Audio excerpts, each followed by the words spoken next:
There are moments when it feels like it was a heartbeat ago.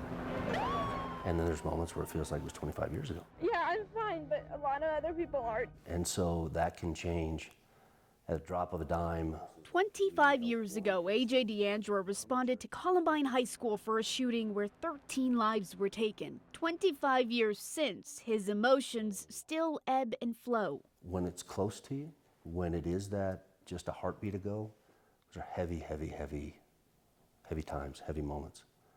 All those memories, all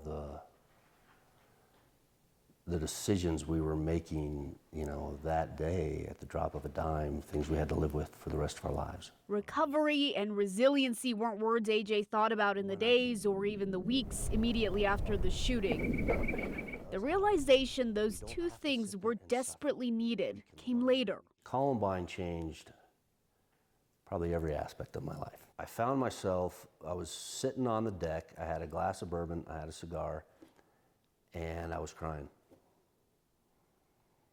And it was that day I told myself that if I ever got into a position of power, leadership, more influence, because I was just an officer at the time, that there had to be a better way to do this. There had to be a better way to take care of our officers. And he has kept that promise. AJ worked his way to a position where he could travel across the country and the world, speaking to first responders and school leaders about what comes after something like Columbine and how to try to move forward. Yeah. His daughter Madalena embarking on that mission with him after she found herself in a similar place her dad had been in for years. I saw things I didn't want to see. I heard things I didn't want to hear, right? I was in a position that I didn't want to be in. In 2018, Madalena was caught in the borderline bar and grill shooting in Southern California.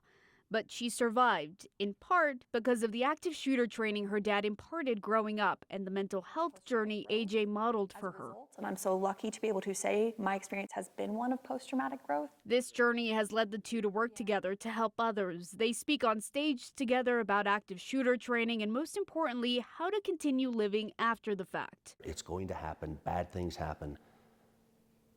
Let's talk about it. Let's be prepared. Let's learn. Let's be introspective.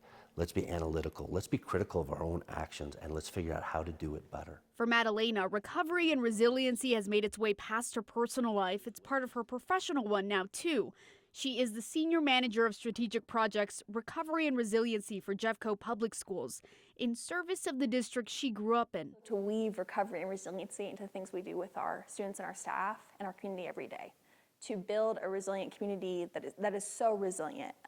Jeffco is an incredibly resilient community. A resilient community trying to live every day in honor of the lives lost 25 years ago and families forever changed. For me, we can never forget.